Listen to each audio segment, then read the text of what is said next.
ఓం శ్రీ మహాగణాధిపతయే నమ. ఓం శ్రీ మహాసరస్వత్యై నమ. ఓం శ్రీ గురుభ్యో నమ.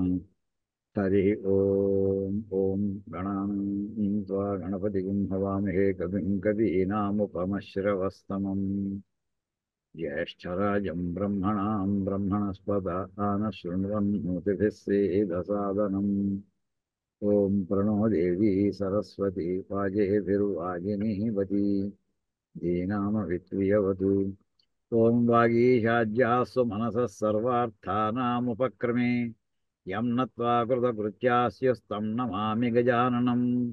యస్య నిశ్వసితం వేదాః యో వేదేభ్యోऽఖిలం జగత్ నిర్మమేతమహం వందే విద్యాతీర్థమహేశ్వరం. శాంతం పద్మాసనస్థం శశిధరమకుటం పంచవక్త్రం త్రినేత్రం శూలం వజ్రం చ ఖడ్గం పరశుమభయదం దక్షభాగే వహంతం నాగం పాశం చ ఘంటాం ప్రళయహుతవహం సాంకుశం వామభాగే నానాలంకారయుక్తం స్ఫటికమణినిభం పార్వతీశం నమామి. ఓం అథాత్మానకం శివాత్మానకం శ్రీరుద్రరూపిణమేవం ధ్యాయేతు. శుద్ధస్ఫటికసంకాశం త్రినేత్రం పంచవక్త్రం దశభుజగం ఏంటి సర్వాభరణభూషితం ఏంటిది నీలగ్రీవం శశాంకచన్నం నాగయజ్ఞోపవీతినం అయిపోయింది హాఫ్ అన్ అవర్. నాగాభరణభూషితం వ్యాఘ్రచర్మాంబరధరం కమండల్వక్షసోత్రధరం అభయవరకరం శూలహస్తం జ్వలంతం కపిలజటాజూటినం శిఖాముజ్యోతధారిణం పురుషస్కంధసమారూఢముమాదేహార్థధారిణం అమృతేనాప్లుతం హృష్టం దివ్యభోగసమన్వితం దిగ్దేవతాసమాయుక్తం సురాసురనమస్కృతం నిత్యం చ శాశ్వతం శుద్ధం ధ్రువమక్షరమవ్యయం సర్వవ్యాపినమీశానం రుద్రం వై విశ్వరూపిణం ఏవం ధ్యాత్వా ద్విజः సమ్యక్ తతో యజనమారభేత్. ఓం గురుర్బ్రహ్మ గురుర్విష్ణు గురుర్దేవో మహేశ్వరः గురుः సాక్షాత్ పరబ్రహ్మ తస్మై శ్రీ గురవే నమః. మొన్న మనం చమకంలో మూడో అనువాకంలో అంటే శంచమే మయశ్చమేలో ఉండేటటువంటి ఆ పదాలకి కొంతవరకు చూసామండి. ఎంత అదే మనం చెప్పింది ఎంతాచ మే ధర్తాచ మే క్షేమశ్చ మే ధృతిశ్చ మే విశ్వంచ మే మహశ్చ మే సంవిచ్చ మే. ఆ సంవిత్ అనే పదానికి మనం ప్రొసీడింగ్స్ దాని గురించి కూడా చెప్పుకున్నామండి. అంతవరకు చెప్పుకున్నాం. మిగతావి చూద్దామండి ఎంతవరకు అయితే అంత. ఈవేళ నాకు స్కాన్ చేయడానికి వీలు కాలేదు. ఈ పదాలన్నిటి కూడా కొన్ని కొన్నిటికి చెప్పాల్సి ఉన్నాయి, కానీ ముందర ఇందులో భాష్యంలో ఇచ్చిన భాగమే ఎంతవరకు అయితే అంతవరకు చెప్పుకుందామండి. తర్వాత ఎప్పుడో మళ్ళీ వీటన్నిటికీ ఎక్కడెక్కడ స్కాన్స్ చేసి మనం కొత్త ఎడిషనల్ ఇన్ఫర్మేషన్ చెప్పుకోగలం, తర్వాత చెప్పుకుందాం. ఓం జ్ఞాత్రంచ మే సూశ్చ మే ప్రసూశ్చ మే శీరంచ మే లయశ్చ రతంచ మే మృతంచ మే యక్ష్మంచ మేనామయచ్చ మే జీవాతుశ్చ మే దీర్ఘాయుత్వంచ మేనమిత్రంచ మే భయంచ మే సుగంచ మే శయనంచ మే శోషాచ మే సుదినంచ మే అని ఈ పదాలు కూడా పూర్తి అయితే అప్పటికి మనకి మూడో అనువాకం పూర్తవుతుందండి. ఇప్పుడు ఇంకా జ్ఞాత్రం నుంచి మనం ప్రారంభిద్దామండి. విశ్వం ఇంతవరకు ఇచ్చారు ఈ పేజీలో. సంవిత్ అంటే మాటకి వేద శాస్త్రాది విజ్ఞానం, వేదములు శాస్త్రములు మొదలైన విజ్ఞానం అంటే గణితం కావచ్చు, ఏదైనా సరే, కంప్యూటర్స్ కావచ్చు, లౌకికమైన అలౌకికమైన అన్ని రకాల విజ్ఞానములు కూడా ఈ సంవిత్ అనేటటువంటి పదం చేత సూచించబడతాయి. జ్ఞాత్రం అంటే జ్ఞాపయితృత్వ సామర్థ్యం. జ్ఞాపయితృత్వ సామర్థ్యం అంటే జ్ఞాపకం చేసేటటువంటి సమర్థత. అంటే అవతల వాళ్ళు ఎక్కడైనా ఇందులో రెండు రకాలుగా మనకి అన్వయం కుదురుతుందండి. జ్ఞాపయిత అంటే జ్ఞాపకం చేసేవాడు. ఆ జ్ఞాపకం చేసేటటువంటి వాడికి ఉండే సమర్థత మనకి రావాలి అని ఇక్కడ ప్రార్థిస్తున్నాడు. అంటే ఏది జ్ఞాపకం చేయాలి అసలు, ఎప్పుడు జ్ఞాపకం చేయాలి, ఎలా జ్ఞాపకం చేయాలి, ఈ ప్రశ్న అనేది అనుబంధ ప్రశ్న అండి. ఏది జ్ఞాపకం చేయాలంటే ఏది మర్చిపోతూ ఉంటామో అది జ్ఞాపకం చేస్తూ ఉండాలి. ఏది మర్చిపోతామండి?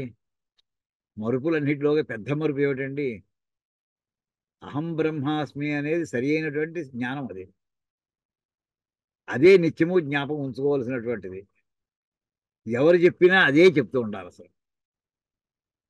ప్రతి జీవి తాను మొట్టమొదటగా అసలు ఈ ఏ రకమైనటువంటి గుణములతోటి సంబంధము లేనప్పుడు ఎలా ఉన్నాడు అతను? నిర్గుణ పరబ్రహ్మముగా ఉన్నాడు. ఆ నిర్గుణ పరబ్రహ్మ స్వరూపమే అహం బ్రహ్మాస్మి అనే మాటకి అక్కడికి అన్వయం కుదురుతుందండి. నేను పరబ్రహ్మమును. ఏ పరబ్రహ్మమయ్యా? సగుణం మ్యూట్ చేయండి. నిర్గుణ పరబ్రహ్మమే. అహం నేను అనే మాట ఏదైతే ఉందో అక్కడి అలా. అయితే ఆ భావన ఉంటూ ఉండగానే దాని మీద మన గుణములు ఎప్పుడైతే ఏర్పడ్డాయో ఆ గుణముల యొక్క ప్రభావం మూలాని గుణముల యొక్క సమ్మేళనంతో మనకి ప్రకృతి ఏర్పడింది. అది ఇంకా యాక్షన్లో దిగని గుణముల యొక్క సమ్మేళనం అంటే ఈక్విలిబ్రియం ఉంటామండి. మూడు కూడా సత్వరజస్తమో గుణములు మూడు కూడా ఉన్నాయి, ఈక్విలిబ్రియంలో ఉన్నాయి. అంటే ముగ్గురు సమానమైన ఈక్వల్ ఫోర్స్లు అవుతుంటే తాడు కదలదు. అలాగే తాడు లాగట్లేదు అనుకోకండి, మూడు పక్కలకి లాగడానికి ట్రై చేస్తూ ఉంటే ముగ్గురు సమానమైన ఫోర్సెస్ మన ఫిజిక్స్లో చదువుతూ ఉంటాయి ఇవన్నీ కూడా. టగ్ ఆఫ్ వార్లో ఇద్దరే పట్టుకుంటూ ఉంటారు. అలాగే ఇక్కడ ఈక్విలిబ్రియం కండిషన్లో ఉండేటటువంటిది అక్కడ మనకి మూల ప్రకృతి. ఒక చోట ఎక్కడో అక్కడ చిన్న పెర్టర్బేషన్, చిన్న కదలిక, చిన్న తేడా వచ్చిందో ఇంకా ఆ పక్కన ఇంకా గుజ్జు కూడా ప్రారంభమవుతుందండి. ఇంకా అది మనకి సృష్టికి ప్రారంభం. మూల ప్రకృతి సృష్టి చేయడానికి సంసిద్ధంగా ఉన్నది. కానీ ఎప్పుడైతే కదలిక వచ్చిందో చిన్న కదలిక అక్కడి నుంచి ఇంక ప్రారంభమవుతుందండి. అప్పుడు ఏమైందంటే మనకి నేను జీవుణ్ణి అనే భావనలోకి వచ్చాడు. ఆ ఆ జీవుని యొక్క భావన ఎంతవరకు వచ్చిందంటే దాంట్లోంచి వచ్చినటువంటి మనకి లక్షణాలు కామ, క్రోధ, లోభ, మోహ, మద, మాత్సర్యాలు ఇవన్నీ వచ్చాయి. ఇవన్నీ వచ్చేటి నేను కోపిష్టివాడిని, నేను ఇలా లోభిని, ఇలాగా. అంటే శరీరంతో తాదాత్మ్యం చెందడం, దేహంతో మనస్సుతోటి తాదాత్మ్యం చెందడం, మనస్సు యొక్క లక్షణాలతోటి తాదాత్మ్యం చెందడం, బుద్ధితోటి తాదాత్మ్యం చెందడం, బుద్ధి లక్షణాలతోటి తాదాత్మ్యం చెందడం. ఇవేవీ కాదురా, వీటన్నిటికీ మించి నువ్వు మొట్టమొదటి నీ ఆర్జిన్ ఎక్కడ ప్రారంభించావు? ఆత్మతోటి నువ్వు ఉన్నావు. ఆ ఆత్మలక్షణమే నువ్వు అని అది ఉండగా ఆ లేయర్ మీద ఈ లేయర్, ఈ లేయర్ మీద ఇంకో లేయర్, అలా లేయర్, సిరీస్ ఆఫ్ లేయర్స్ దొంతర కింద ఏర్పడితే ఫైనల్ గా మన ఈ రూపంలో ఇక్కడ ఇప్పుడు మనం కూర్చొని ఉన్నామండి. దీని మీద నేను యాక్చువల్లీ ఒక డయాగ్రామ్ వేద్దామన్నప్పుడే 2-3 నెలల నుంచి ట్రై చేస్తున్నాను ఎలా ప్రజెంట్ చేయాలని. అది ఇంకా పూర్తి కాలేదు. ఇప్పుడు ఈ క్షణంలో నాలో నిర్గుణ పరబ్రహ్మ లక్షణములు ఉన్నటువంటి ఆ వ్యక్తి ఎవరో ఉన్నాడా లేడా? ఉన్నాడు. అంటే మనం రివర్స్లో వెళ్ళాలంటే ఇప్పుడు మెరుపుగా ఉన్నటువంటి జాగ్రత్త అవస్థలో ఉన్నాం మనం. 24 గంటలు అందులో ఉండడం, ఏడాది పొట్టిని అదే మెరుపుగా ఉండడం మనం. వితిన్ 24 అవర్స్ మనం 3 అవస్థలోకి పెడుతుంటాం. జాగ్రత్త అవస్థ, స్వప్నావస్థ, గాఢ నిద్ర అవస్థ, మూడిట్లోకి పెడుతుంటాం. మళ్ళీ మొన్నటి 3 సర్కిల్స్, ఈ 3 సైక్లింగ్ అలా జరుగుతూనే ఉంటుంది. మహానుభావులు ఈ మహానుభావుడు కనుక అయి ఉంటే ధ్యాన స్థితిలో పెడితే, సమాధిలో పెడితే అప్పుడు ఇంకో 4వ స్థితి కూడా చూడగలుగుతుంటాడు. అయినా మళ్ళీ అతను మెరుగుగా వచ్చి రామకృష్ణ పరమహంస నిత్యం ఈ సమాధి స్థితిలో కూర్చోలేదు. చాలాసేపు అందులో ఉండేవారు, మళ్ళీ మెరుగుగా వచ్చేవారు. వివేకానంద వీళ్ళందరితో మాట్లాడుతూ ఉండేవారు, శిష్యులందరితోటి వాళ్ళు బోధ చేస్తూ ఉండేవారు. ఆయనకి స్వప్నం ఉంటుంది, ఆయనకి సుషుప్తి ఉంటుంది, ఆయనకి సమాధి స్థితి కూడా ఉంటూ ఉంటుంది. 4. ఇప్పుడు మనకి అవుతుంది దేహాంతం అయ్యే సమయం దాకా ఈ మూడే అయ్యి దేహాంతం అయిన తర్వాత మళ్ళీ ఈ మూడిట్లోనే మళ్ళీ పడి కొట్టుకుంటున్నాం. అప్పుడు ఈ రూపం ఉండట్లేదు, ఇంకో రూపం వస్తుంది. ఇలా అనంత కోటి జన్మల నుంచి మనం వస్తుంది. ఇదే ఈ దేహంతో కూడి ఉన్నటువంటి దేహో మనం అహం దేవ, అహం దేహ, నేను దేహమును అనే భావంతో ఉన్నాం. కానీ జ్ఞాపకం చేసేవాడు ఏం చెప్పాలంటే నువ్వు దేహం కాదురా అని చెప్పగా చెప్పగా ఒక మనకి ఒక సద్గురువు లభిస్తే చివరికి ఎంతవరకు అంటే దేహో నాహం, అహం దేహ, నా నేను దేహమును కాదు.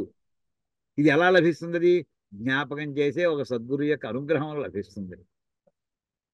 అదండి ఇక్కడ మామూలు. ఇదైతే మామూలుగా మనకి అంటే లౌకికమైనటువంటి విషయాలు జ్ఞాపకం చేసేవాడు. ఆఫీసులో మేనేజింగ్ డైరెక్టర్ అన్ని అతను గుర్తుండాలి. పర్సనల్ సెక్రటరీ ఉంటాడు. సార్ ఈ టైంకి ఇక్కడ వెళ్ళాలి సార్, పొద్దునే లిస్ట్ ఇస్తాడు, అయినా మర్చిపోతూ ఉంటాడు. ఇప్పుడు ఇందాక నారాయణమూర్తి గారు టక్కుని చెప్పారు. ఆయన ఆయన నాకు ఈ పూట జ్ఞాపకత ఆయన. క్లాస్ గురించి. అంటే టైం చూశారు కనుక, నేను టైం చూడలేదు కనుక. ఇలాగా లౌకికమైన దానికి అవసరమే జ్ఞాపకం చేసేవాడు, ఆధ్యాత్మిక విషయానికి జ్ఞాపకం చేసేవాడు అవసరమేనండి. ఆ నేను ఇంకోటి జ్ఞాపకం చేసే స్థాయిలో ఉండాలి. జ్ఞాపయితృత్వ సామర్థ్యం నాకేమిటంటే, నేను జ్ఞాపకం చేసేటటువంటి వాడిగా ఉంటూ ఆ సమర్థత ఉన్నవాడిని అయి ఉండాలి అని ఇక్కడ కోరుకుంటున్నాడండి. తర్వాత జ్ఞాత్రంచమే సూశ్చమే, సూహు పుత్రాది ప్రేరణ సామర్థ్యం. సూహు అంటే పుత్రులు మొదలైనటువంటి వాళ్ళని ప్రేరేపించేటటువంటి సమర్థత. అంటే వాడిని చిన్నపిల్లడు, వాడికి జాతకర్మ చేసాం, అక్షాభ్యాసం చేసాం, స్కూల్లో వేసాం. వాడినిగో వాడు పెద్దవాడే లేమంటే లేవరు వాడు. లేవండి లేవండి లేచిదాకా కూర్చోబెట్టి తల్లిదండ్రులకి ఇద్దరు కూడా బాధ్యత అది. వాడు లేపుతుండడం, బట్టలు వేసుకో, స్నానం చేయి, బట్టలు వేసుకో, బొట్టెట్టుకో, ఇంకోటి చేయి, బూట్లు వేసుకో, స్కూల్కి వెళ్ళి రెడీ అవ్వు, టైంకి రెడీ అవ్వు, బస్సు వచ్చేస్తుంది. ఇలా ఎప్పటికప్పుడు చేసేటటువంటి తల్లిదండ్రులు చూపించేటటువంటి ఆ ప్రేరణ సామర్థ్యం. అంటే పిల్లవాడిని చిన్నప్పటి నుంచి కంట్రోల్లో పెట్టుకోవాలి, లేకపోతే వాడు మన మాట వినడు. ఈ లౌకికమైనటువంటి అర్థం తీసుకోండి, ఇవన్నీ మనకి ఇంట్లో ఆ సామర్థ్యం. ఇంట్లోనే పెద్దవాడిని ధిక్కరిస్తూ మిగతా చిన్నపిల్లలు అంటే అసలు వాడు కనుక ధిక్కరిస్తుంటే పెద్దవాడిని, ఆ తర్వాత చిన్నవాడు వాడు మాత్రం గౌరవిస్తాడా? నువ్వు చెప్పక్కర్లేదు నాకు అనేటటువంటి పరిస్థితి అనేక ఇళ్లలో చూస్తున్నాం ఈవేళ. ఆశ్చర్యం ఏం లేదండి, కొత్త విషయాలు ఏం కావు. ఇది చివరికి పుత్రాది ప్రేరణ సామర్థ్యం అనే మాటకి వెంటనే భారతం ఉదాహరణ తీసుకోండి. ధృతరాష్ట్రుని యొక్క పరిస్థితి ఎటువంటిది? ధృతరాష్ట్రుని యొక్క పరిస్థితి, దుర్యోధనాదుల్ని ప్రేరణ చేసే సామర్థ్యం ఉన్నదా? ప్రేరణ అంటే తాను ఇలా చెయ్యాలి అంటే పిల్లల్ని అలా చేసుకునేట్లా చేయాలి. దుర్యోధనుడి మాట విన్నాడా? ధృతరాష్ట్రుడి మాట విన్నాడా దుర్యోధనుడు? వినలేదు. కారణం ఏంటంటేనండి, ఒక ఆయన చెప్పారండి, చిదంబర శాస్త్రి గారు ఒక మాట అన్నారు. గాంధారి కళ్ళకి గంతలు కట్టు కూర్చోవడమే మొత్తం మహాభారత యుద్ధానికి కారణం అన్నారు ఆయన. పెద్ద పొరపాటు ఏమిటంటే భారతం మొత్తం మీద గాంధారి కళ్ళకి గంతలు కట్టు కూర్చోడంట. పోనీ ధృతరాష్ట్రుడు అయితే పుట్టుగుడ్డి, వీడికి ఏమైంది? నువ్వు కూడా కళ్ళ గంత, పిల్లలు ఏం చేస్తున్నారు, ఏం చేస్తున్నావు, నువ్వు ఏం చూస్తున్నావు నువ్వు? మిగతా టైంలో వాళ్ళు ఎక్కడ తిరుగుతున్నారు, వాళ్ళు ఎక్కడ అన్నం తింటున్నారు, ఎక్కడ పడుకున్నారు, ఎవరితో మాట్లాడుతున్నారు, ఎవరైనా చూసిందా ఈవిడ?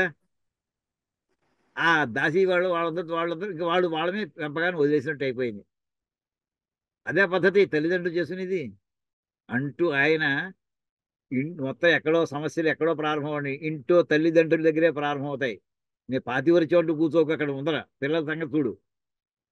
లేదా ఎంతవరకు పెడుతుందంటే వాడు మహాభారత యుద్ధాన్ని సృష్టించగలిగినటువంటి కొడుకు తయారయ్యాడు వాడు. ఎంతమంది చెప్పినా సరే చివరికి సభలో శ్రీ మహావిష్ణువు శ్రీకృష్ణ పరమాత్మ విశ్వరూప దర్శనం చేస్తే ధృతరాష్ట్రుడు ఒక కోరిక కోడాడు. మహానుభావ, ఆ దివ్య రూపాన్ని చూడడానికి నాకు కూడా యోగ్యత ఉందని నువ్వు అనుకుంటే నాకు అనుగ్రహించయా, నీకు ఇస్తున్నాను అన్నాడు. కురుసభలో శ్రీకృష్ణ పరమాత్మ చూపిన విశ్వరూప దర్శనాన్ని ధృతరాష్ట్రుడు చూడగలిగాడు. వెంటనే అతనిలో ఎక్కడో తిరిగితే కొంచెం బయలుదేరాడు. నా కళ్ళు వెంటనే పోవుగాక అని మళ్ళీ ప్రార్థించాడండి. ఈ కళ్ళతోటి మళ్ళీ ఇంత మహత్తరమైనటువంటి దివ్యమైనటువంటి నీ స్వరూపాన్ని చూసిన కదా, ఈ తుచ్చమైనటువంటి నా పుత్రాదులను ఎవరిని కూడా, దుర్మార్గులను ఎవరిని చూడదలుచుకోలేదు నేను. కారణం ఏంటండి, పుత్రులని మొదలైన వాళ్ళని ప్రేరణ చేసే సామర్థ్యం లేకపోయింది అతనికి. అతని మాట వినేవాళ్ళు ఎవరు లేరు అక్కడ. వాళ్ళు ఏం చెప్తే తాను చేయవలసి వచ్చింది. చూడండి, కారణం ఏంటంటే తల్లి కూడా దూరంగా అయిపోవడం, కళ్ళు మూసి కూర్చుని. అంచేతను ఎప్పుడు కూడా పిల్లల విషయంలో ఎవ్వరూ ఏమరపాటు పడకండి అంటూ మనకి చెప్పేటటువంటి సూహు పుత్రాది ఎంత ఉందోనండి. ఇక్కడ భారతీయ ఉదాహరణ తీసుకుంటే ఈ ఒక్క మాటకి ఎన్ని సంఘటనలు ఉన్నాయో. తండ్రికే అసలు ముందర కొంత దుర్మార్గపు ఆలోచనలు వచ్చాయనుకోండి, అక్కడి నుంచి ప్రారంభమవుతారు. దుర్యోధనుడు ఎందుకు ఈ రాజ్యకాంక్ష అలా ప్రారంభమైంది? ఎప్పుడు ప్రారంభమైంది వాడికి? రాజసూయంగా అయిన వెంటనే కాదండి అసలు. పాండవులు అరణ్యంలో పుట్టారు. పాండురాజుకి వేట కోసం వెళ్ళాడు, అక్కడ చిక్కుపోయాడు, అక్కడ పుట్టారు. ఈ రూపం వీడికి ఎన్నేళ్ళండి? వీడికి 10 ఏళ్ళు వచ్చాయి. వీడి సుమారు దుర్యోధన అన్నాళ్ళు ఏమన్నారంటే, ఇగో నువ్వే కాబోయే మహారాజు నువ్వే, కాబోయే మహారాజు నువ్వే. అందరూ ఈ దాసదాసీధనంతో సహా అందరూ వీడిని ఎక్కేసేవారు. ఎప్పుడైతే పాండురాజు అక్కడ మరణం చెందాడో కుంతీదేవిని ఆ పిల్లల్ని తీసుకుని మహర్షులు పట్టుకొచ్చి మనకి ఇక్కడ అయోధ్యలో హస్తినాపురంలో అప్పచెప్పారు భీష్ముడికి వాళ్ళకి. అప్పుడు చూస్తే తనకంటే పెద్దవాడు ధర్మరాజు కనిపిస్తున్నాడు, తన సమానమైన భీముడు కనిపిస్తున్నాడు, తనకంటే చిన్నవాడు ఇంకో మిగతా ముగ్గురు కనిపిస్తున్నారు. ఇప్పుడు నువ్వే వాడు చెప్పారు అసలు రూల్ ప్రకారం పాండురాజే రాజ్యం అంతా కూడాను. ఏదో టెంపరీగా ఇన్ఛార్జిగా నాన్నని పెట్టి వెళ్ళాడు మీ నాన్నని. ఇప్పుడు వాళ్ళ పిల్లలు వచ్చారు రాజ్యం వాళ్ళదే అవుతుంది అని అప్పుడు మెల్లగా ఇతని వార్తలు అందుతుంటే అక్కడి నుంచి స్టార్ట్ అయిందండి 10వ ఏట సుమారుగా. వీళ్ళు నాకు పోటీ నా రాజ్యానికి వీళ్ళు అడ్డం వస్తున్నారు అనే ఆలోచన అప్పుడు ప్రారంభమైంది. పోనీ తండ్రి అన్న రెక్టిఫై చేశాడా? చేయలేదు. అప్పుడు కొంతవరకు చెప్తూ ఉంటాడు, తర్వాత ఇంకా వదిలేస్తాడు అంతే, ఇంక మాట వినకపోతే. జూతం ఆడదామని అన్నాడు, ఆ మాట కానీ ఒప్పుకోలేదు ధృతరాష్ట్రుడు మొట్టమొదట. దీని మీద నేను స్లైడ్స్ అని కూడా చూపించానండి ఒకసారి. ధర్మరాజు ఎందుకు జూదం ఆడియాడు అని చెప్పిన సందర్భంలో చెప్పారు. ఎట్టి పరిస్థితుల్లో ధృతరాష్ట్రుడు మొదలు ఒప్పుకోలేదు. అతను మాట్లాడే మన బాబయ్య విదురుడు అంగీకరించడు, తను అంగీకరించట్లేదు తను చెప్పడండి. బాబయ్య విదురుడు అంగీకరించడు ఈ ఆలోచనకి, జూదం అనేదానికి. అంటే తన మాట వాడు వినడు, బాబాయ్ పేరు చెప్తే తగ్గుతాడు. మనం ఆయనతో నాకు ప్రమేయం ఏంటి, నువ్వే నాకు ప్రమేయం అన్నాడు, బలవంత పెట్టేశాడు. సరే ఇంతే. ఏమైందంటే పుత్రుల్ని ప్రేరణ చేసే సామర్థ్యం లేదండి, పుత్రుల చేత ప్రేరేపించబడే అసమర్థతలు అయిపోయాడు అతను. అయిపోయింది జూదం ఫస్ట్ రౌండ్ అయిపోయింది, అన్ని ఓడిపోయారు. ద్రౌపది వస్త్రాభరణం అయింది. అవమానాలు అంత భయంకర అవమానం కూడా ఏం లేదు. భయపడి ధృతరాష్ట్రుడు ఆ ఒక్కసారి కొడుకులతో ప్రమేయం లేకుండా మళ్ళీ మొత్తం రాజ్యం వాళ్ళకి అప్పచెప్పేశాడు. వాళ్ళు బయలుదేరి అక్కడి నుంచి వాళ్ళు మళ్ళీ ఇంద్రప్రస్థం పెడుతుంటే శకుని దుర్యోధనుడు కలిసి ధృతరాష్ట్రుడి మీద చేసిన అలరి ఇంత అంతా కాదండి. మేము ఇంత కష్టపడి సంపాదిస్తే మళ్ళీ వాళ్ళ చేతిలో పెట్టేస్తావా ఈ రాజ్యం అంతాను. నాకు అర్జునుడు అనేది అంటే అక్షరం వినిపిస్తే చాలు నాకు వణుకు పుడుతోంది అని చెప్పి మళ్ళీ రెండో రౌండ్ జ్యోతాన్ని పిలిచారు. దాని పేరు అనుద్యూతము, అనుసరించి ఆడిన జ్యోతం ఉండదు. వీడు ఇంకా ఇంటికి వెళ్ళలేదు, దారిలో ఉన్నారు. 7 మొహాలు పెట్టి వెళుతున్నారు పాండవులు.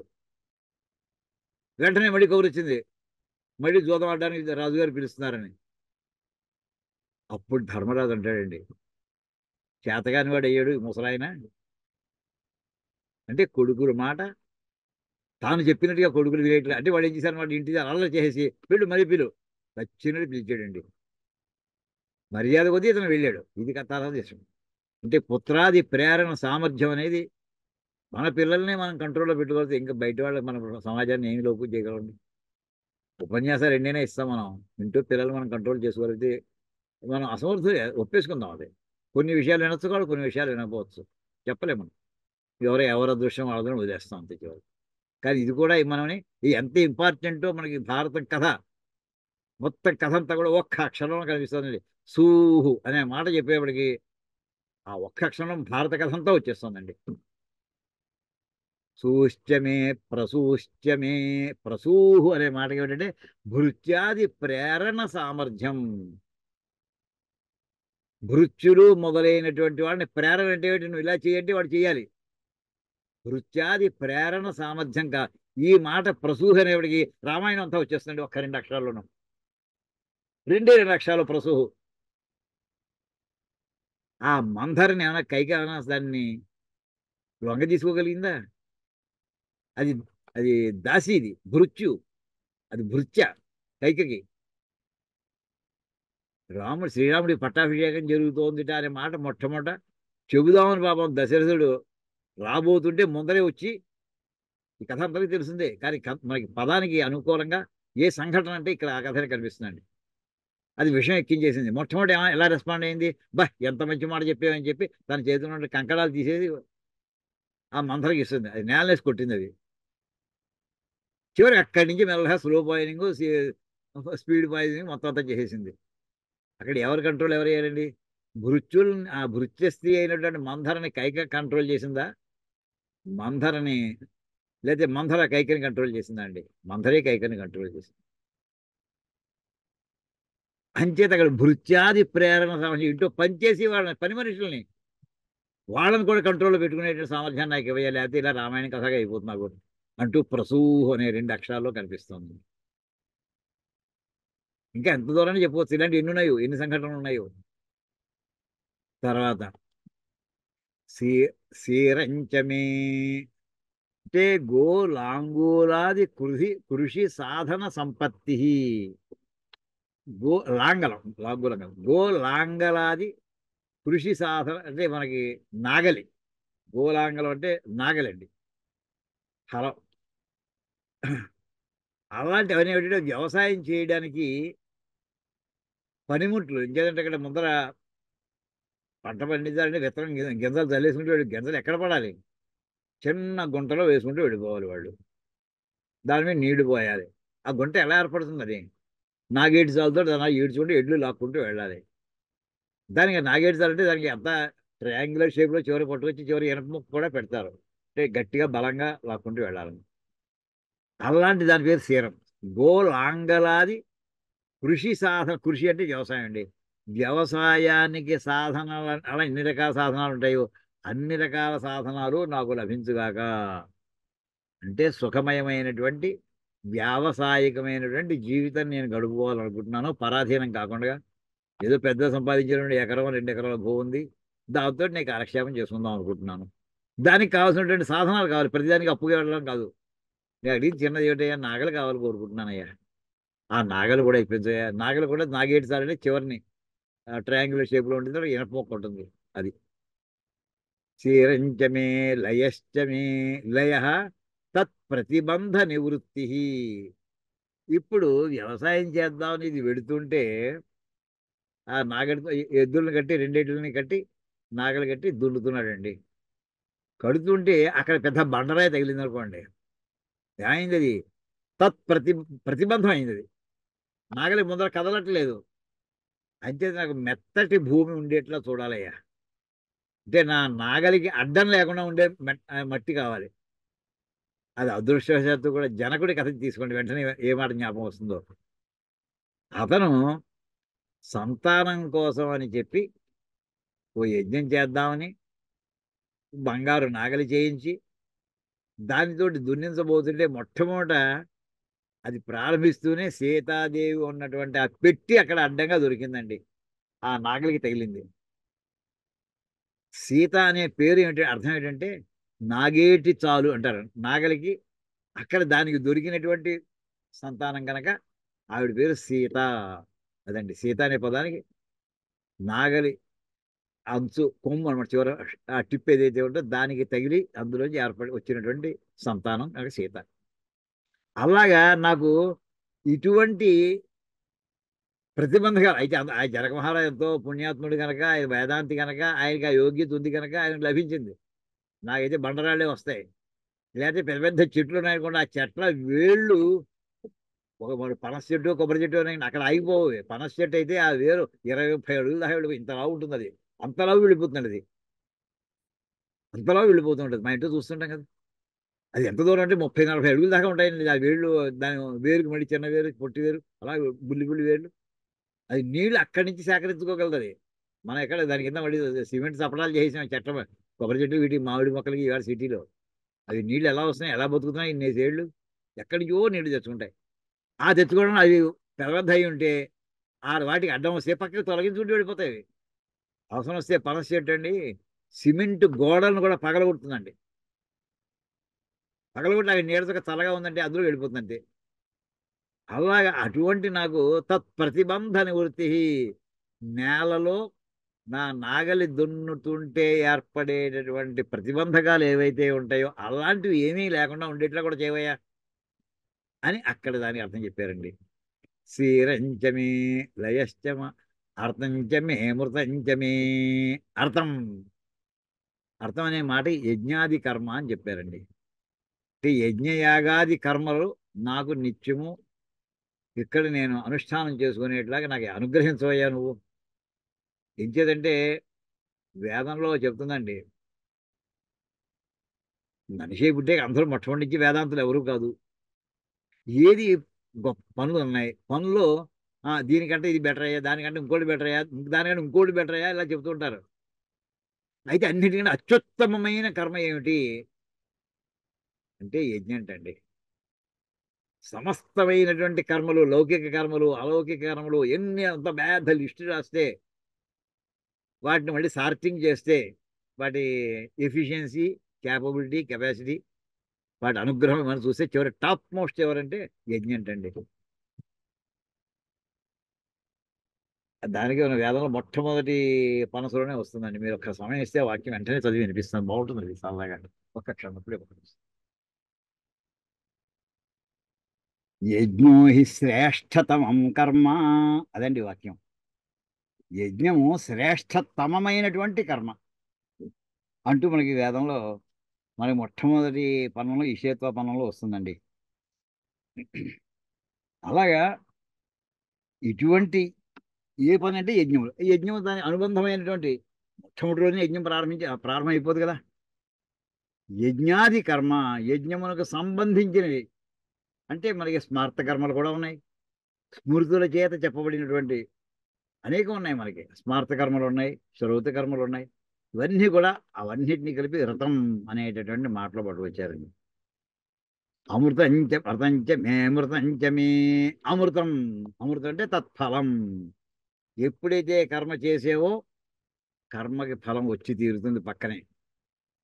ఆ కర్మ ఫలాన్ని దాన్ని ఏమన్నారే ఇక్కడ అమృతం అన్నారే. నాకు కర్మలు నా చేత చేయించేటటువంటి అనుగ్రహాన్ని ఇవ్వయ్యా. ఆ కర్మలు చేసిన దాని ఫలితాన్ని కూడా అనుభవించేటటువంటి యోగ్యత నాకు ప్రసాదించవయ్యా. మన ఇంట్లో ఎలాంటిదంటే నేను మొక్క పాతుకోవాలి, ఆ మొక్క ఫలాలు ఇచ్చేటటువంటి స్థాయిలోకి రావాలని కోరుకుందాం. ఇది ఇక్కడ యజ్ఞాది కర్మ అంటే నేను మామూలుగా అంటే రియల్ లైఫ్లో నుండి నేను ఎగ్జాంపుల్ చెప్తాను. వేదభారతి తీసుకుంటానండి. చక్కటి ఉపాధ్యాయులు కావాలి, వేదాల గురించి మన సైన్సెస్ గురించి మాట్లాడేవాళ్ళు కావాలి. ఎప్పటి నుంచో సుమారు 40 ఏళ్ల నుంచి కృషి చేస్తుంది. అదో కర్మ, అదో పవిత్రమైన కర్మ జరుగుతోంది వేదిక మ్యాథ్స్ చెప్పాలని. ఇప్పుడు చేసుకుంటూ వస్తే ఎంతవరకు వచ్చింది తెలుసునండి వేళకి. వేద గణితం తీసుకోండి. అంటే ఇది అన్వయం పేరల్గా జరిగినటువంటి సంఘటన ఇప్పుడు నా అంతటి నేను చూసుకోగలుగుతున్నాను. లివింగ్ ఎగ్జాంపుల్ అవుతుందండి ఇది. వేదాల్లో గణితం ఉంది.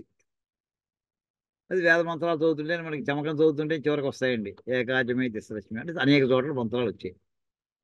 దీని మీద కొంతమంది మహానుభావులు గ్రంథాలు రాశారు. అది దాని వేదిక్ మ్యాథమెటిక్స్ అనే పేరుతో ప్రసిద్ధి అయిందండి. ఈ సబ్జెక్ట్ని సుమారు 1972 నుంచి మనం 72లో చదివానండి. అంటే ఇప్పుడు 53 ఏళ్ల క్రితం ఆ సబ్జెక్ట్ చదివాను. తెలిసిన వాళ్ళకి మెల్లమెల్లగా పిల్లలు అప్పటి నుంచి చెప్పడం ప్రారంభించాం. ఈ వేళ ఎంతవరకు వచ్చిందో చూడండి. జరిగిన 2 సంఘటనలు. ఈవేళ కాంపిటేటివ్ ఎగ్జామ్స్కి వెళ్ళాలంటే ఎవరైనా సరే అక్కడ దానికి ఇప్పుడు మనకి హైదరాబాద్లో నేను అమీర్పేట ఏరియాలో ఉంటాను. ఎదురుకుండా మనకి ఎస్ఆర్ నగర్ ఉంది, సంజీవ్ రెడ్డి నగర్, లేదా అమీర్పేటలో కొన్ని వందల బ్రాంచెస్. అన్ని చోట్ల ఇవన్నీ కోచింగ్ సెంటర్స్ కొన్ని వందలు ఉన్నాయండి ఇక్కడ. వీళ్ళందరూ కూడా వేదిక మ్యాథ్స్ నేర్పుతున్నారు సార్ ఇప్పుడు పిల్లలకి. వేదిక్ అని పేరు చెప్పరు. Speed maths, fast techniques, rapid maths, ఇవో రకరకాల పేర్లు చెప్తారు. సబ్జెక్ట్ మాత్రం ఇదే సబ్జెక్ట్ అండి. అంటే ఇప్పుడు మనం ఏదైతే ప్రారంభించామో అది జనం మధ్యలోకి వెళ్ళి వాళ్ళ పరీక్షల్లో పాస్ అవ్వడానికి అది ఒక టర్నింగ్ పాయింట్ చేసే, లైఫ్లో టర్నింగ్ పాయింట్ చేసే సబ్జెక్ట్ అయిందండి అది. ఎవరినో కురాన్ని సెలెక్ట్ అయినటువంటి వాడిని అయ్యా ఏం చదువుకున్నావు, ఎక్కడ చదువుకున్నావు అంటే సార్ నేను ఇక్కడ ఎస్ఆర్ నగర్లో వేదిక మ్యాథ్స్ నేర్చుకున్నాను సార్. 50 ఏళ్ల క్రితం ఒక్కడికి తెలియదండి వేదిక మ్యాథ్స్ అనే పుస్తకం ఉందనే విషయం తెలియదండి.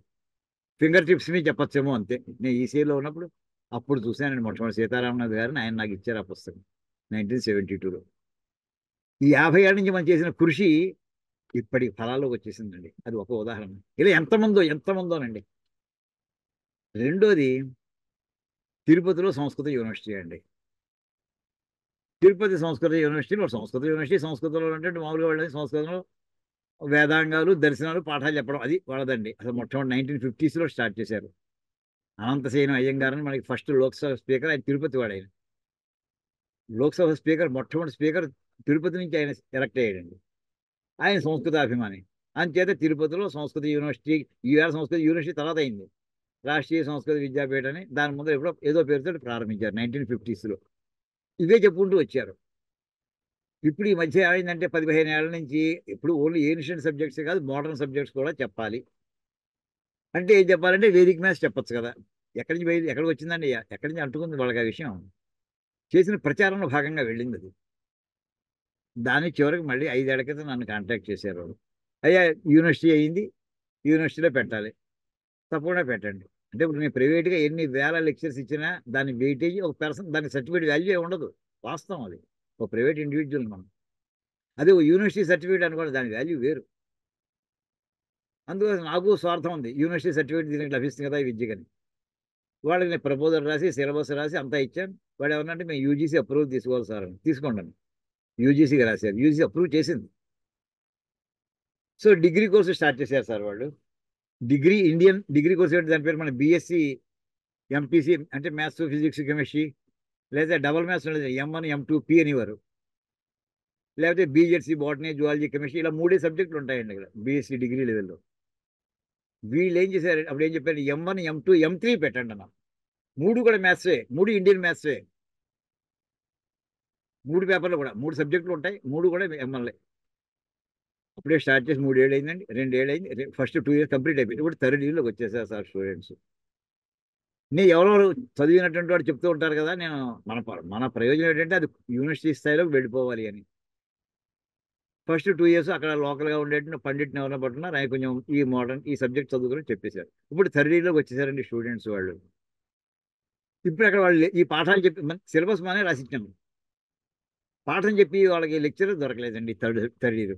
ఇప్పుడు పిల్లల్ని ఏం చేయాలి, క్యాన్సిల్ చేయాలా, లెక్చరర్ దొరకలేదని అనౌన్స్మెంట్స్ ఇచ్చారు, ఎవరు రాలేదు. అప్రతిష్టానం ఉంటుందా, డిగ్రీ కోర్స్ మధ్యలో సగంలో ఆపేసామంటే. ఒకసారి ఇలా ఫెయిల్ అయిందంటే మొత్తం ఇండియాలో ఏ యూనివర్సిటీ మళ్ళీ ఇంకా ఈ ఈ టెక్నిక్స్ తీసుకోరు, ఇంకా ఈ సబ్జెక్ట్ కాంబినేషన్ ఎవరు సెలెక్ట్ చేయరు. ఈ ఆందోళన వైస్ ఛాన్సలర్ గారు ఆయన 6 months బ్యాక్ ఫోన్ చేసి అర్జెంట్గా మీరు రమ్మంటే తిరుపతి వెళ్ళాను. సార్ మిమ్మల్ని ఒక రిక్వెస్ట్ చేస్తున్నాం, ఈ సబ్జెక్ట్ ఇంక చెప్పేవాడు ఎవరు దొరకలేదు, మీరు ఆల్టర్నేట్ చెప్పండి అన్నారు. అంటే మీ అభిప్రాయం, మీరే పాఠం చెప్పాలని చెప్తాను. లాస్ట్ 6 months నుంచి చెప్పానండి. వేదిక్ మ్యాథమెటిక్స్ దాటేసాం. దాని తర్వాత నెక్స్ట్ ఇంకో కోర్సు ఉంది లీలావతి గణితం, అది కూడా అయిపోయింది. దాంతో ఇండియన్ ట్రిగ్నామెట్రీ ఉందండి. ఇండియన్ ట్రిగ్నామెట్రీ ఒక్కడు చూడలేదండి అసలు. దేశం మొత్తం మీద 5-6 ఉన్నారేమో అంతే అసలు. వాస్తవం చెప్పాలి, నేను కూడా పూర్వం చూడలేదు. చెప్తాను నన్ను సిలబస్ రాశాను, చదివాను, కొంచెం చదివాను. అంటే అవసరం అంత డీప్ అప్పుడు అవసరం లేదు. ఈ 6 months మొత్తం పిల్లలు మళ్ళీ థర్డ్ ఇయర్ సిలబస్ అయిపోయిందండి. లాస్ట్ వీక్ తోటి మొత్తం సిలబస్ కంప్లీట్ చేశాం. ఇప్పుడు అందులో తయారైన ఒక స్టూడెంట్ తాను మళ్ళీ ఈవేళ క్లాస్ తీసుకోగలదండి ఈవేళ, అది వెరీ హ్యాపీ.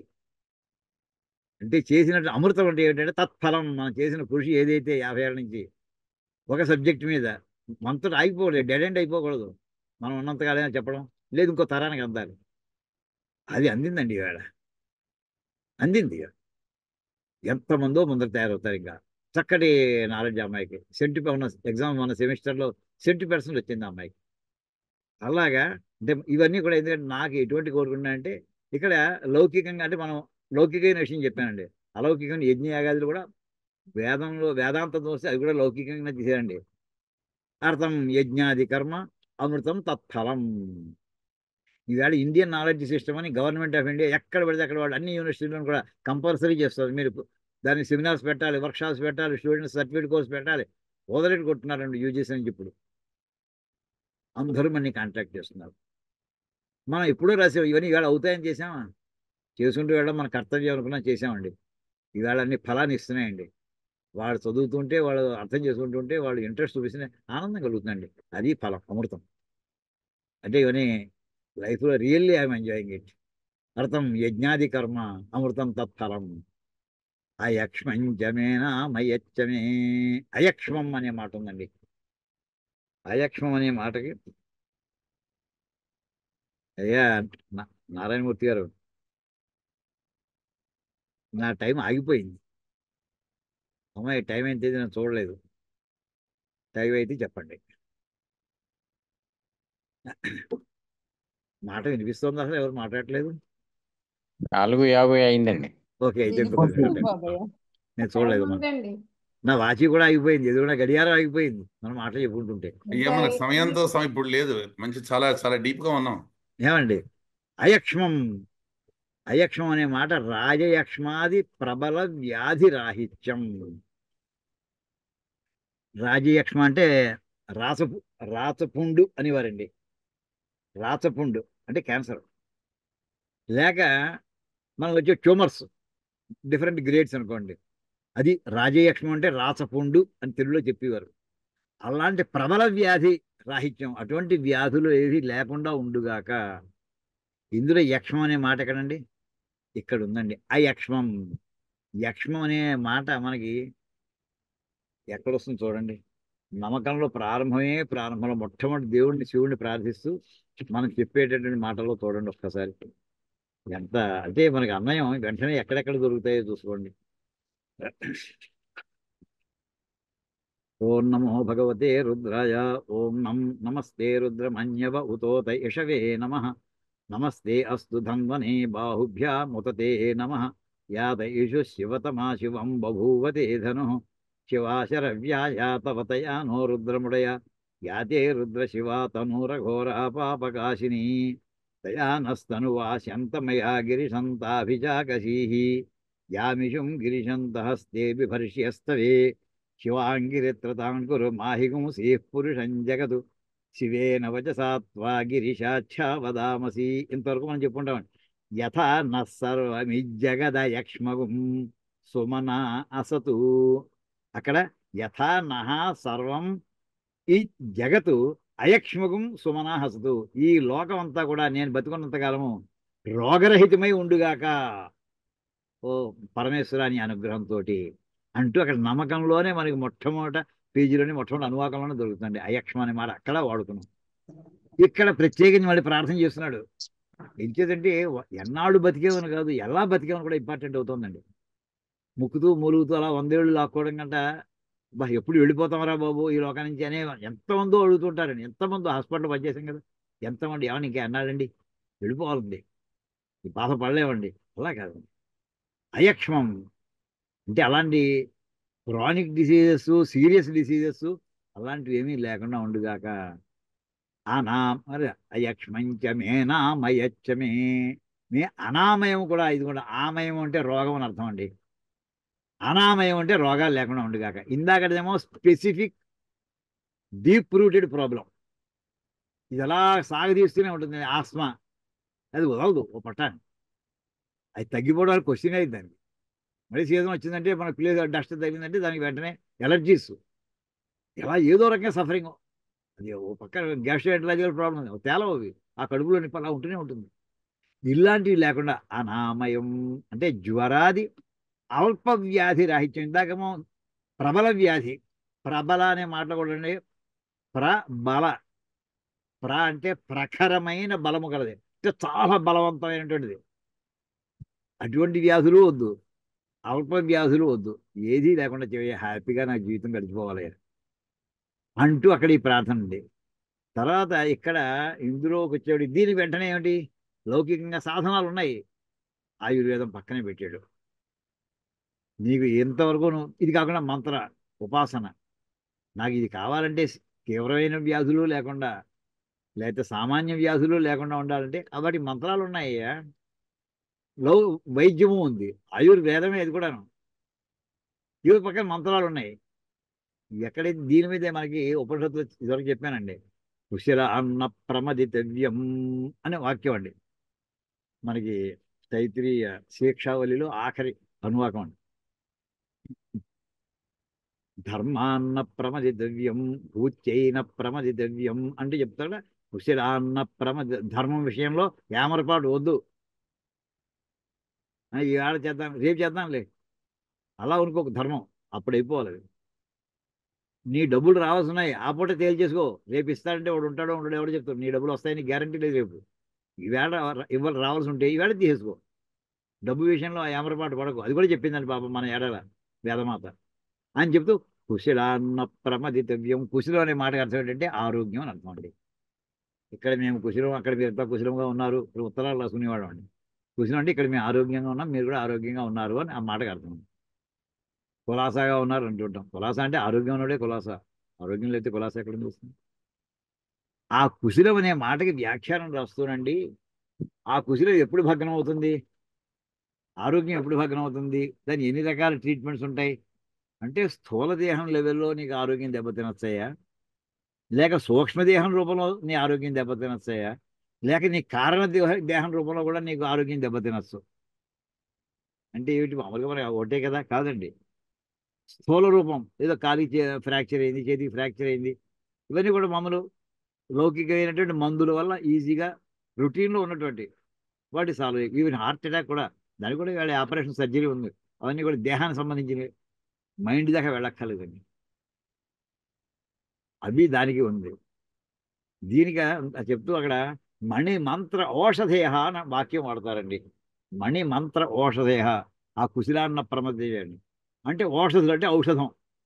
మందులు వాడడం వల్ల శరీరాన్ని స్థూల శరీరం లౌకికంగా మన బాడీ అంతని కూడా ఆరోగ్య స్థితికి తీసుకొచ్చేటువంటి మందులు ఏవని ఆ మందులు వాడుతూ ఉండవు.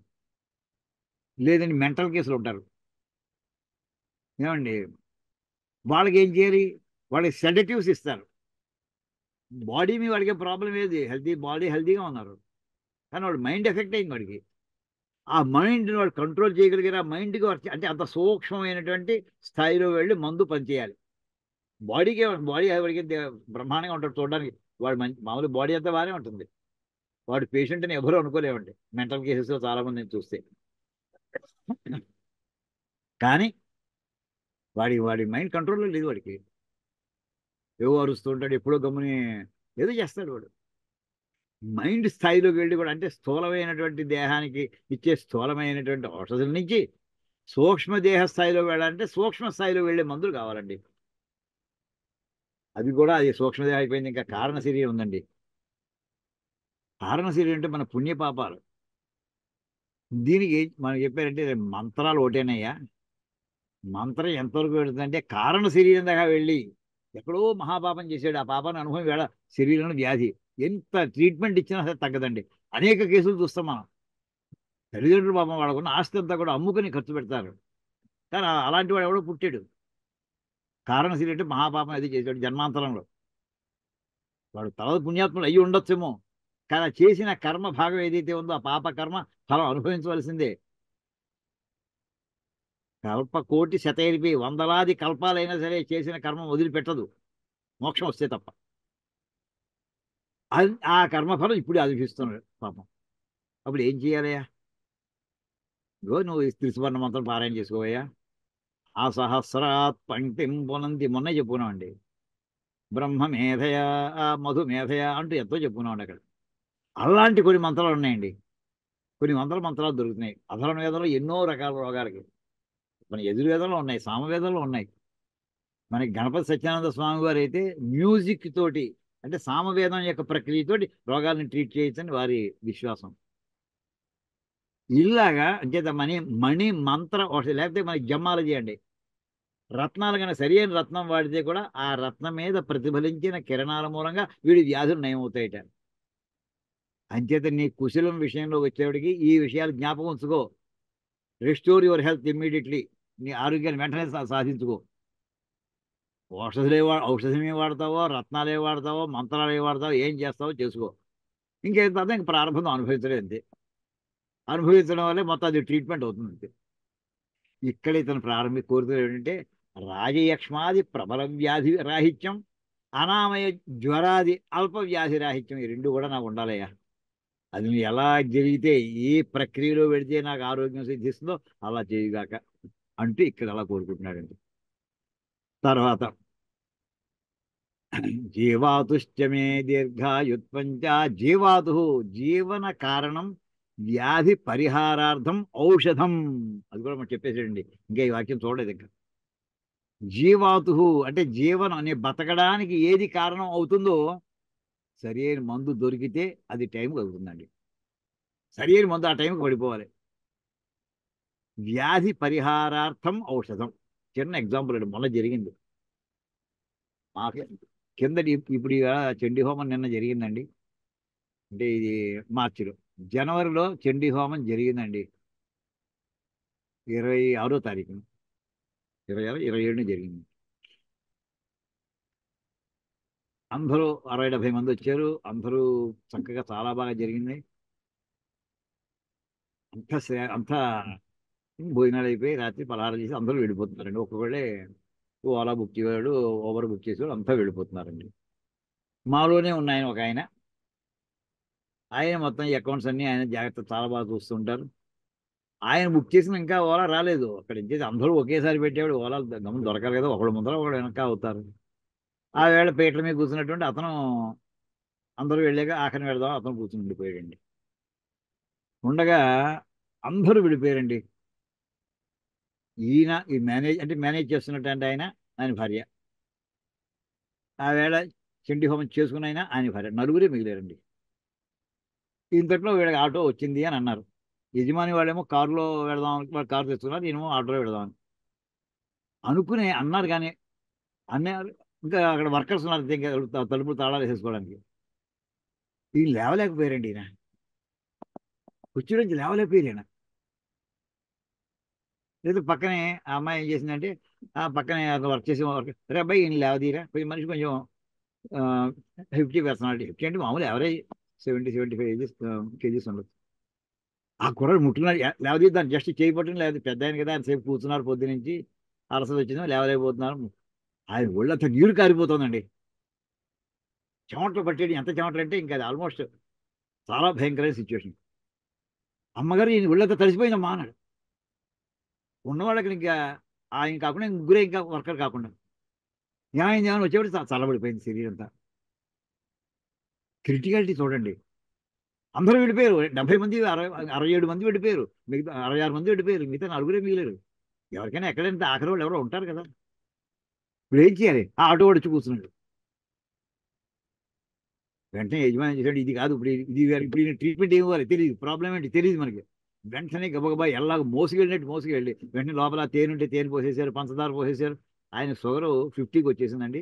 బీపీ ఏమో 220కి వెళ్ళిపోయిందండి. అది ఆ సిచ్యువేషన్. ఎలా తీసుకెళ్ళి కారులో కూర్చోబెట్టి టకన్ టకన్ అక్కడి నుంచి ఎంత డ్రైవింగ్, ఎక్కడి నుంచి అండి, రామ్నగర్ గుండె నుంచి సికింద్రాబాద్ అపోలో హాస్పిటల్కి ఆ ట్రాఫిక్ టైం తీసుకొచ్చి హాస్పిటల్ చాలా ఎమర్జెన్సీలో ఫ్యూ మినిట్స్ ముందర తీసుకొచ్చారండి అన్నట్టు వాళ్ళు. తీసుకొస్తే ఆయన ట్రీట్మెంట్ అక్కడ 15 రోజులు జరిగిందండి సుమారు. అయిన తర్వాత అక్కడ అయితే మళ్ళీ 5 లక్షలు బిల్లు వేసారు వాళ్ళు.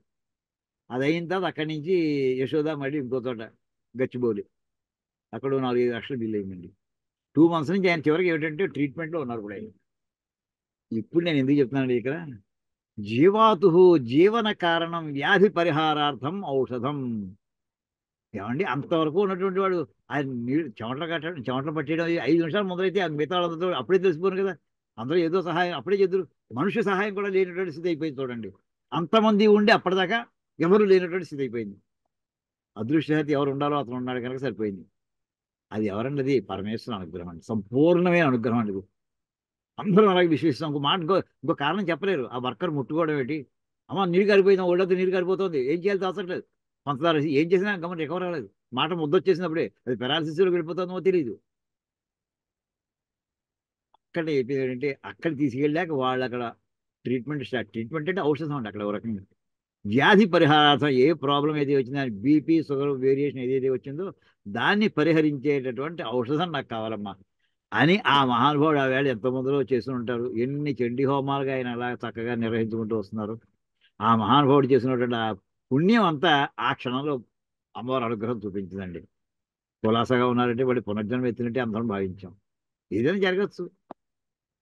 అలాగా అంటే ఇవన్నీ మామూలు లౌకికమైనటువంటి కారణాలే అనుకుంటామండి. జీవాతు జీవన కారణం వ్యాధి పరిహారార్థం ఔషధం, వీటన్నిటికీ వెనకాల దైవీ శక్తి ఉంటుందండి. నాకు అంటే మన లౌకికంగా నాకు మందు కావాలి, ట్రీట్మెంట్ కావాలి, ఇవే అడుగుతుంటే కానీ నీ వెనకాల అన్ని వెనకాల పరమశివాని అనుగ్రహం అయితే మేము ఎక్కడ ఉంటామో అసలు ఏదీ పనిచేయదు. ఈ సందర్భంలో ఇంకొక మాట అండి, మా గురుగారు మహామహోపాధ్యాయ పుల్లెల శ్రీరామచంద్రుడు గారు ఆదిత్యుడి మీద ఆయన ఆదిత్య సుప్రభాతం అనే పుస్తకం రాశారండి. అంటే వెంకటేశ్వర సుప్రభాతానికి ఆదిత్యుడి మీద సుప్రభాతం రాశారు. ఆయనతో చనువు ఉన్నటువంటి ఒక ఆయన, ఓ సైంటిస్టు, గురుగారు ఈవేళ కూడా ఇంకా ఈ ఆదిత్య హృదయాలు ఆదిత్య ఇవన్నీ కూడా కావాలంటారా, పనిచేస్తాయంటారా అంటూ ఆయనతోటి చనువు కొద్దీ అడిగాడు. నా విశ్వాసం అండి దేవుడే రక్షిస్తాడని నా నమ్మకం అండి చివరికి. అలా ఎందుకు అనుకుంటారండి దేవుడు రక్షిస్తాడని? ఒక ప్రాబ్లం ఉందనుకోండి, నార్మల్ కండిషన్స్లో ప్రాబ్లం వచ్చింది, హెల్త్ ప్రాబ్లం. ఒక డాక్టర్ని కన్సల్ట్ చేస్తాం, అది ఇన్వెస్టిగేషన్స్ ఏవో టెస్ట్లు రిపోర్ట్స్ టెస్టులు చేసి రమ్మంటాడు. డాక్టర్ మంచి డాక్టర్ అనుకోండి, ఎక్స్పీరియన్స్డ్ ఎక్స్పర్ట్ అనుకోండి, అతను రాశాడు. తర్వాత ఆయన ఇన్వెస్టిగేషన్స్ ఏవో రాశాడు, అది మంచి ల్యాబ్, ఓ విజయ ల్యాబ్లో అంటే మంచి రిప్యూటెడ్ ల్యాబ్ పెడతాడు. అక్కడ అన్ని చేశారు రిపోర్ట్స్. ఆ రిపోర్ట్స్ పడి పట్టుకు ఈయనకి ఇచ్చింది, అది మెడిసిన్స్ రాస్తాడు, తగ్గుతుంది. మందులు కూడా మంచి కంపెనీ బ్రాండెడ్ అలాంటి తీసుకుంటే వాడేది. ఇందులో దేవుడి ప్రసక్తి ఎక్కడ వచ్చిందండి అసలు? డాక్టర్ చూశాడు, టెస్టులు చేశారు, మందులు వాడారు, ఆయన రోగం నయమైంది. ఇందులో దేవుడి ప్రసక్తి ఎక్కడుంది అనేప్పటికి ఆయన, నీకు వినడానికి 2 నిమిషాలు టైం ఉంటే చెప్తానన్నారు. చెప్పమను. ఏమయ్యా ఈయన డాక్టర్ దగ్గర వెళ్ళేప్పటికి డాక్టర్ దొరకాలని ఏమైనా ఉందేటి? డాక్టర్ దగ్గర వెళ్ళేది ఈయన ప్రాబ్లం ఉందని, డాక్టర్ దొరకాలి నియమం ఏమైనా ఉందా? ఆ టైంలో ఆయన ఎమర్జెన్సీ ఇంటి నుంచి ఫోన్ కాల్ వస్తే వెళ్ళిపోవచ్చు కదా హాస్పిటల్ నుంచి ఆయన ఇంటికి. డాక్టర్ దొరుకుతాడని గ్యారంటీ ఏమిటి? అది ఫస్ట్ ఎయిడ్. దొరికేడే అనుకుందామయ్యా. ఏమయ్యా ఆయన సర్వజ్ఞుడా? ప్రపంచంలో ఎవరినైనా నువ్వు సర్వజ్ఞుడని అనగలవా? పరమాత్మ తప్ప. నీకు కూడా విశ్వాసం ఉందన్నావు కనుక దేవుడి మీద. అయితే దేవుడి ఇక్కడ ప్రసక్తి లేదంటున్నావు నువ్వు. సర్వజ్ఞుడు కానప్పుడు అన్ని విషయాలు జ్ఞాపకం ఉండవు. ఈయన ఎంత ఎక్స్పర్ట్ అయినా ఏ టెస్టులు రాయాలో ఆయన ఎక్స్పీరియన్స్ మీద రాస్తున్నాడు తప్ప నిజంగా ఆ సబ్జెక్ట్ అంతా ఆయన క్షుణ్ణంగా తెలుసునంటావా? ప్రపంచంలో ఉన్న నాలెడ్జ్ ఆ సబ్జెక్ట్ సంబంధించి మొత్తం సమాజానికి వచ్చినట్టావా నువ్వు? ఆ మాట అనగలవా నువ్వు అసలు? ఏ సైంటిస్ట్ అయినా అనగలరా? ప్రపంచంలో ఏ సైంటిస్ట్ అయినా అన్ని విషయాలు నాకు తెలుసు ఎవడైనా అంటాడా? ఏ డాక్టర్ అయినా అనగలడా? ఆపరేషన్ చేసేవాడు అన్నీ తెలుసుకున్నాడు అయితే మంచిగా సంతకాలు పెట్టించుకోవడం ఎందుకు? ఆపరేషన్ థియేటర్ లోపల పెడుతుంటే ఏమైనా అయితే నాకేం సంబంధం లేదంటున్నాను. అంటే ఆయన ఏం చేసినా కానీ మనకి ఏమైనా అయిపోయినా బాధ్యత ఆయన కాదని తప్పించుకోవడానికి రాయి సంతకాలు పెట్టించుకున్నారు వాళ్ళు. ఇక్కడ అంతా చేసిన తర్వాత అక్కడ ఆయనకి ఆ స్ఫురణ అనేది ఇంపార్టెంట్. సరి అయినటువంటి టెస్ట్ రాయాలి అనే స్ఫురణ కావాలి. ఆ స్ఫురణ ఎలా వస్తుంది? అది దైవికమైనటువంటిది. నాకు అన్ని విషయాలు జ్ఞాపకం ఉంటాయా? అసంభవం అది. ఏ ఒక్కడికి జ్ఞాపకం ఉండవు. ఏ ఒక్కడికి జ్ఞాపకం ఉండవు. ఇంపార్టెంట్వి జ్ఞాపకం ఉండవు. అప్పుడు జ్ఞాపకం ఉండవు, మిగతా అప్పుడు జ్ఞాపకం వస్తుంటాయి. పోనీ ఒక్కోసారి. జ్ఞాపశక్తి నీ శక్తి కాదయ్యా, పరమాత్మ అధీనం అది. ఆయన అనుగ్రహించాడు కదా వాళ్ళకి జ్ఞాపకం ఉంటున్నాయి కొన్ని, అన్నీ ఉండట్లేదు. అంచేత డాక్టర్ రాసే టెస్టులు రాసేప్పుడు ఆయన కంట్రోల్ లేదు. ఒకటి, టెస్టులు చేసేప్పుడు ఆ ఇన్స్ట్రుమెంట్ పనిచేస్తుందని ఎవరైనా గ్యారంటీ ఇవ్వగలడా? అది రాంగ్ రిపోర్ట్ ఇవ్వదని నువ్వు ఎవరు చెప్పగలవు? ఓ ఎంత పెర్ఫెక్ట్ అని 100 సార్లు టెస్ట్ చేసిన ఇన్స్ట్రుమెంట్ కొత్తది పెట్టి అక్కడ అది 101సారి ఫెయిల్ అవ్వచ్చు. ఇప్పుడు మొన్న చూడండి జరిగింది. స్పేస్ నుంచి మన విలియమ్స్ సునీత గురించి వాళ్ళు చెప్పుకున్నామండి. వాళ్ళు అక్కడి నుంచి హ్యాపీగా వచ్చారు, వీళ్ళంతా కాస్త సుఖాంతం అయింది. కానీ దారిలో ఏం జరిగిందో చదివారా? ఆ స్పేస్ క్రాఫ్ట్ వస్తూ ఉండగా తిరిగి వస్తూ మధ్యలో డామని పేలిందండి ఒక చోట. ఒక క్షణకాలం అదృశ్యంతో సర్దుకుంది అది. అంటే నేల మీద దిగింది, అది సముద్రంలో దిగింది. అది అక్కడ సర్దుకోలేదు అనుకోండి, భగ్గును మొత్తం అందులో ఎంతమంది అందరూ ఆ ఇన్స్ట్రుమెంట్తో సహా మొత్తం భగ్గును అయిపోయి ఉండేవారు వాళ్ళు. ఏమైంది? నీ టెక్నాలజీ నీ కంట్రోల్ ఉందనుకుంటున్నావా? లేదు. ఇన్స్ట్రుమెంట్స్ కూడా, మెడికల్ ఇన్స్ట్రుమెంట్స్ కూడా అన్ని పెర్ఫెక్ట్గా వర్క్ చేస్తాయి. ఎప్పుడైనా ఫెయిల్ అవ్వచ్చు. After all it's an instrument. A instrument ఎప్పుడైనా ఫెయిల్ అవ్వచ్చు. సరే, మందులు ఆయన మందులు రాసేవాడు అన్ని మందులు ఇష్టత జ్ఞాపకం ఉంటుందా? ప్రపంచంలో తయారైన అన్ని మందులను ఆ సబ్జెక్ట్ మీద. కొన్ని ఆయనకి మందులు ఈ మెడికల్ ఏజెంట్స్ వీళ్ళంతా రిప్రజెంట్ పట్టుకొచ్చిన వాళ్ళు ఎక్కువ భాగం వాడిని ఆయన రాస్తాడు. అది కూడా కరెక్ట్గా జరగాలనే ఉంది. అక్కడ కూడా మళ్ళీ పరమాత్మ యొక్క అనుగ్రహం ఉండాలి. ఇచ్చిన మందు ఇచ్చాడయ్యా. ఆ మందు తయారీ ఎలా అయింది? ఎవరైనా గ్యారంటీ ఇవ్వగలడా? రకరకాల పౌడర్స్ కలిపితే ఒక మందు తయారవుతుంది. ఆ పౌడర్స్లో ఏదైనా ఒకటి ఎప్పుడైనా అందులో అందులో విషం ఉందేమో ఎవడు తెలుసును? ఎవడి కంట్రోల్ ఉంది? అణువులోను. ఇన్ని అంశాల్లో దైవీ శక్తి లేకపోతే ఏ టెస్ట్ పనిచేయ, ఏ డాక్టర్ యొక్క ట్రీట్మెంట్ పనిచేయదయ్యా.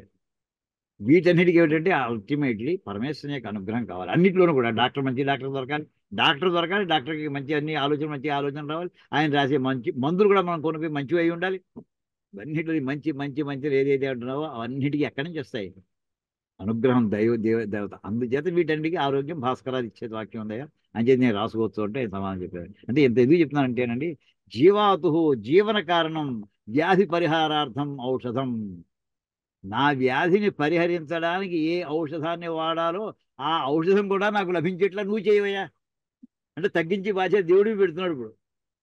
అంటే డాక్టర్ దొరకాలి, టెస్టులు అవ్వాలి, అన్నిటి కూడా ఎక్సలెంట్ క్వాలిటీ రావాలన్నమాట. బాధ్యత ఎక్సలెన్సీ అనేది ఇప్పుడు దేవుడికి పెట్టాడు బాధ్యత. దీనివల్ల వచ్చేది ఏంటంటే దీర్ఘాయుత్వం, అపమృత్యురాహిత్యం. అంటే అకాల మరణం లేకుండా చేయవయ్యా. అసలు గురుగారు మరణం లేకుండా కాదు, చెప్తా. ఈ రకంగా అనేకమైనటువంటి అంశాలతో కూడినటువంటి కోరికలన్నింటినీ కూడా, ఇటు లౌకికమైన కోరికలు, ఈ దీర్ఘాయుష్యం దేనికోసం ఇది? మోక్షం పొందడానికి అయ్యా. అనుభవమే ఇస్తుంది. వైరాగ్యం చిన్నప్పుడు వైరాగ్యం రాదు. 90 ఏళ్ళు వచ్చాక వైరాగ్యం బాగా వస్తుంది. ఇంకేదే కొన్ని తరాలు తరాలు చూసారు వాళ్ళు. పుట్టినవాడు ఎదురుకుండా కళ్ళు ఎదురుకుండా కొంతమంది ఇంతమందో వెళ్ళిపోయి ఉంటారు. ఓహో, ఇంతే కదా, ఇంత బాగా వాళ్ళకి బాధ ఉంటుంది. ఉరవారుకమే బంధనాథలాగే ఎప్పుడైనా జారిపోవచ్చు అలా కోరుకుంటూ ఉంటారు కూడా మరణం కావాలని వాళ్ళు. వైరాగ్యం వస్తుంది ఆటోమేటిక్గా. అంతేది అది అటువంటిది. ఇంక మిగతా విషయాలు తర్వాత చెప్పుకుందామండి. ఇక్కడికి ఆపుకుందాం. ఓం కాయేన వాచా మనసేంద్రియైర్వా బుద్ధ్యాత్మనా వా ప్రకృతి స్వభావాత్ కరోమి యద్యత్ సకలం పరస్మై నారాయణాయేతి సమర్పయామి. హరి ఓం తత్సద్ బ్రహ్మార్పణమస్తు. శ్రీ సీతారామ.